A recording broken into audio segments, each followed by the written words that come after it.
Hi, well, good afternoon, everyone. My name is Fumi Kitagawa. I'm from Manchester Business School, University of Manchester. Right, so this is a kind of short-scale study which started earlier this year, a pilot study with two aims, really.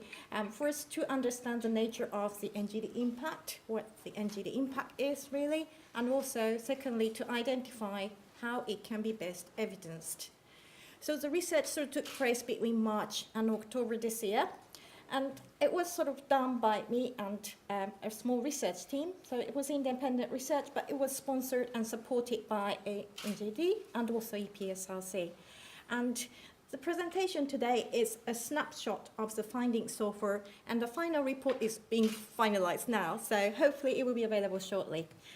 Right, so first of all, sort of quick acknowledgement to the AEngD and also EPSRC, and the following, the individual whose name I just sort of put there for comments and suggestions earlier version of the report. And I'd like to thank 5 students who worked with me over the summer.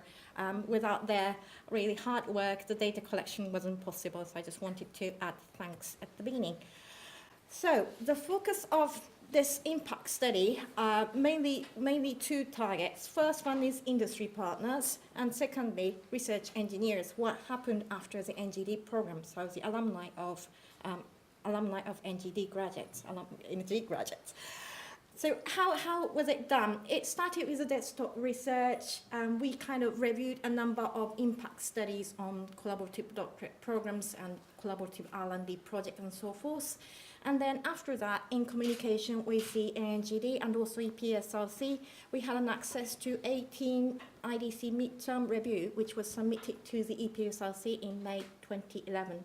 So 18 IDCs out of 19, which was funded in 2009, agreed to share their midterm review. So that was part of the research data sets. Following that, we interviewed a number of individuals. 2 groups, again, 20 EngD alumni, including 2 completing research engineers, and also 15 industry partners, crossing across 10 industry sectors, including 1 public research institute. So access was given through the 8 IDCs and 1 order EngD centers, and we tried to cover different sectors and different types of alumni in terms of gender, age, and industrial prior experiences.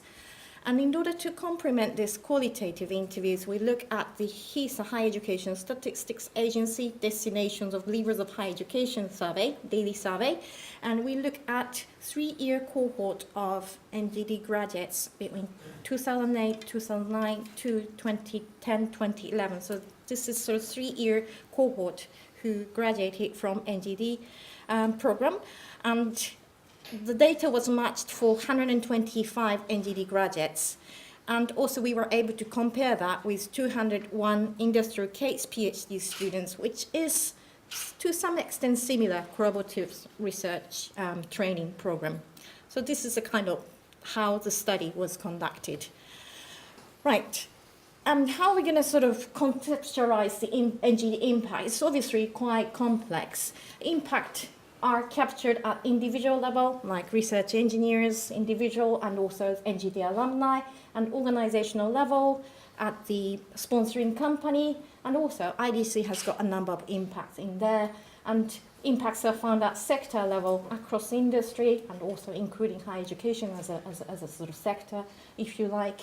And these impacts are brought by a number of activities through EngD projects and in EngD programs at IDCs, and as a whole as an EngD scheme. So obviously impacts need to be looked at a different multi-level structure. So it's very complex, and there are a number of factors we found that influence the way impact happen. For example, there's individual factors like age, gender, or prior industry experiences of our leads, and the characteristics of the EngD project and the nature of the technology, like technology readiness level, market sort of, closeness, and the specific areas of EngD project itself. And then the nature of the IDCs obviously influence the way impact happened, the history of the IDCs or order EngD center, and the number of the characteristics they have and their networks with the industry and so forth. And then, importantly, the nature of the sponsoring firm and also the nature of the industry matters a lot. These include human resource policies and the strategy, R&D strategies, and also sort of skills strategy, and at the sector level, R&D and skills sort of sector needs. And obviously, these are all influenced by broader labor market conditions and R&D investment into the industry and so forth. So this is a kind of complex part. Now I'm going to sort of make a simplified sort of picture. So there's a flyer which has been circulated today, and there are more sort of detailed explanations in here, in the 4 boxes. We identified key main pathways to impact, or key routes to the impact. First one is generation of new knowledge. Then innovation-related routes to impact, including patents, licensing, and spin-out companies, and a number of sort of commercialization opportunities. And then thirdly, knowledge networks and collaboration. As you already mentioned, there are a number of sort of new networks and collaboration happening. And finally, human capital and skills development. So first of all, I'd like to look at the economic impact. How would that lead to direct economic benefit and economic impact?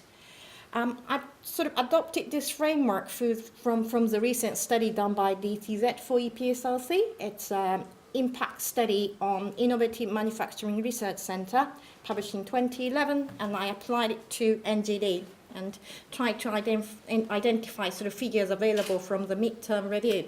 So there are sort of different sort of numbers we found in the midterm review. If you look at the right-hand side column, one of the IDC centers mentioned in the midterm review that the total additional average declared contribution per REE is 159K.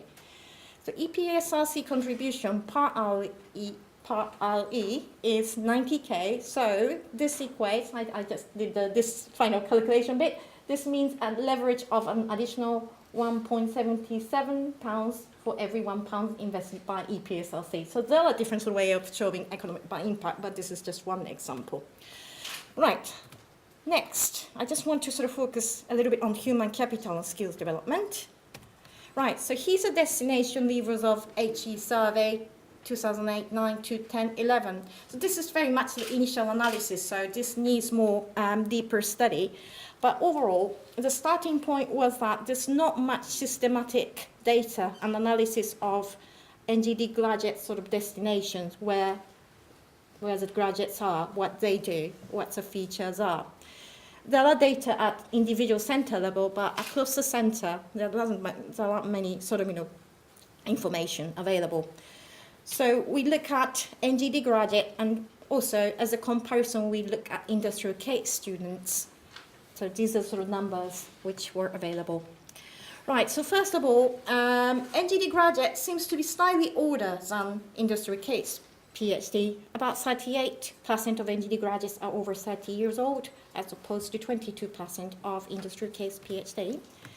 And, right, how did they find employment? 24% of EngD graduates found a job as they already worked there. So this probably include like earlier internship and placement, but I think mostly this is sort of through the sponsoring company, and this compared to 10% of industry case PhD graduates.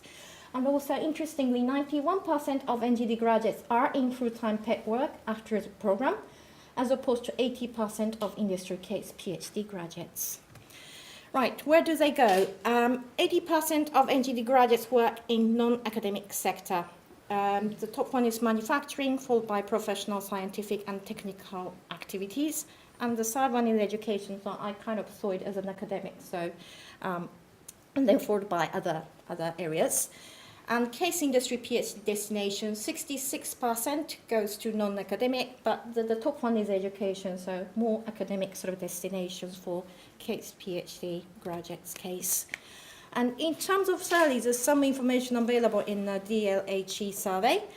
And for those who are in full-time employment, if you look at that sort of left one, that's EngD, 33% of the EngD graduates earn more than 35K per year, as opposed to 12.6% of the case PhD graduates. So in summary, EngD students seems to be more experienced older students than case PhD, And EngD graduates have higher rate of full-time paid work, and more EngD graduates are likely to work in industry. And it looks as if about 1 in 4 REs get a job at the sponsoring firm after the completion of the program. This is kind of approximate, but looks like quite a few of them get a job through the working experience there. And EngD graduates tend to earn relatively higher, it looks, compared to industry case PhD graduates when they're in employment. And just kind of give you another sort of data source. This is much earlier study conducted by PA Consulting Group and SQW Consulting for RC UK. And there's a figure about EngD graduates and compared to PhD. This is not just case PhD, but sort of general PhD graduate. And this study says over their careers, for the duration of their career, EngD earns higher. That is between 100K and 300K, and they calculate that the aggregate salary benefit for EngD graduates is 80 million as max if all achieve the highest salary benefit. So that's another figure just as an information. Right, so now quickly I'm going to look at the industry impact and sector impact and EngD alumni career paths and impact from the interviews. So highlight from the industry interviews, a number of industry interviewees said EngD program is seen as a unique scheme for them, and the interviews sort of supported the EngD, and some said they prefer EngD to PhD because of the kind of hands-on nature, but many of them sort of emphasize the 3 key points. First, the portfolio of the projects compared to the specialized nature of the PhD. Secondly, the longer time students spend within the industry, and thirdly, as a consequence of that, industry has got direct contacts and more control over the nature of the project. So these are the kind of main key feature of the EngD that industry finds very unique and valuable. And one of the interviewees sort of mentioned that it is important to have a balanced portfolio of R&D activities and skills.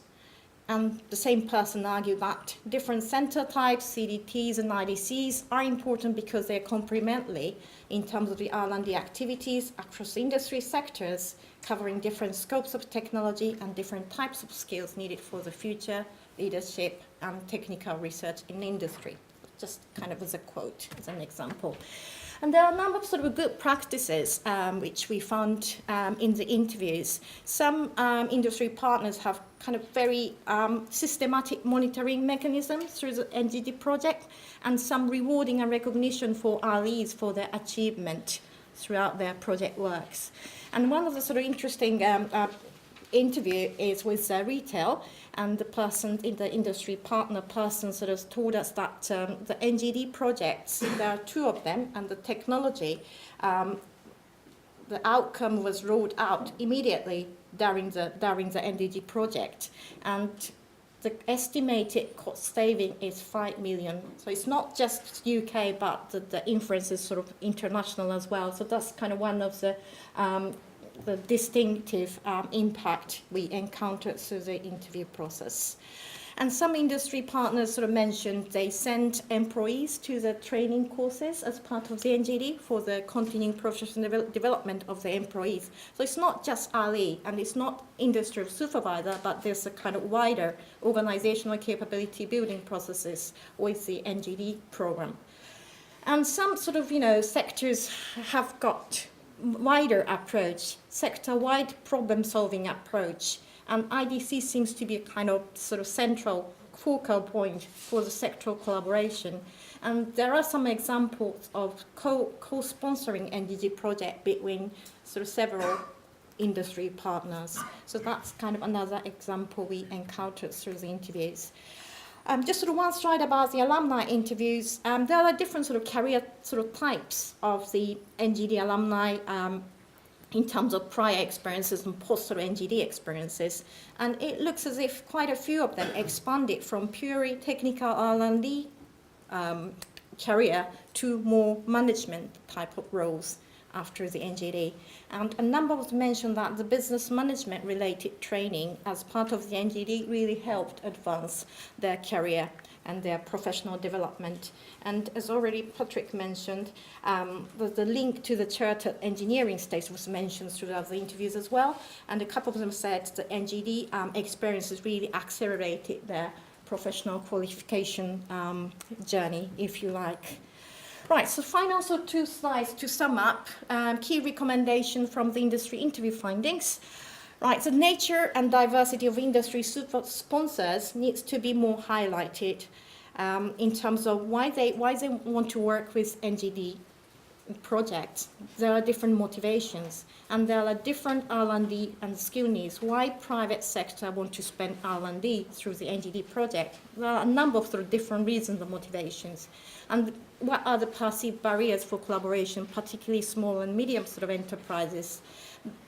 Are there like a common issues? Is there any sort of, aggregated sort of reason or any barriers? And the good practice, there are like sort of strategic monitoring and support sort of mechanism to the RE. And these are sort of found at several sponsoring firms. And these really help to better capture and roll out the outcome of EngD during the program. So short term, so long term. So there are like a bigger impact through certain mechanism of rolling out impacts. And some industry partners mentioned that IDCs act as a kind of hub for their R&D supply chain relationships. And there are some examples of impacts sort of throughout sort of supply chain relationships, so that this side of sort of broader impact needs further investigation. So the final slides about the alumni findings, which kind of echoes a lot with what you've already sort of discussed in this conference, this diverse career development pathways of the former REs. And as I just sort of highlighted a bit in the HESA DLHE survey, there probably would be need for more comparative work on different doctoral sort of training program. What's the outcome of these sort of different types of program? And former REs, the alumni, those who we interviewed were really keen to share their experiences, and they are vital agents who can communicate the value and impacts of the EngDs. So the final point is really resonates sort of well with the discussion earlier. Probably there could be even close alignment between IDCs and EngD, and also professional bodies, and between alumni and the existing students. So this is a very quick snapshot of the findings so far, and I hope that the final report should be available very soon, and please see the report for more details.